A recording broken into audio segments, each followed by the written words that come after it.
আর একটা দিনের অপেক্ষা। দোল উৎসবে মেতে উঠবে আম বাঙালি। বসন্তের উৎসব দোল উৎসব। তাই নানান রঙের সমারোহ। নতুন সবুজে সেজে উঠেছে প্রকৃতি। এবারে দোল উৎসবের প্রস্তুতি চলছে জোর কদমে। রং বেরঙের আবির আর রঙের পসরা সাজিয়ে বসেছেন বিক্রেতারা। রয়েছে নানান রকমারি মুখোশ।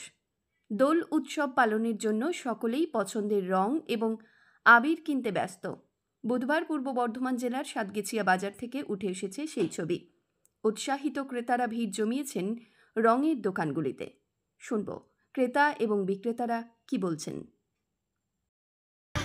দোল পূর্ণিমা আর দোল একটু দাম কম হলে সবাই মিলে খেলতে পারবো, সব পরিবার মিলে খেলতে পারবো। একদম নাতি নাতনি ছেলে মেয়ে সবাই মিলে খেলতে পারবো না।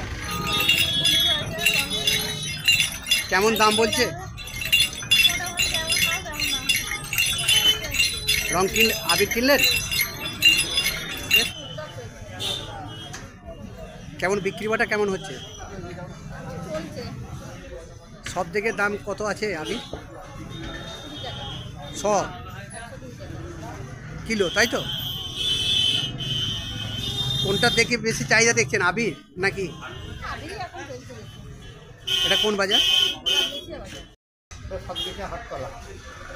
কি জন্য এসছেন? নাতির জন্য রং ফং কিনবো, মুখোশ কিনলাম এই 40 টাকা দিয়ে। কেমন বাজার মূল্য কেমন দেখছেন? মোটামুটি ঠিকই আছে, দামটা ঠিকই আছে। 40 টাকা দাম নিল। এই হোলির জন্য কিনছেন? নাতির জন্য এই হোলি আছে বলে? হোলি আছে বলে।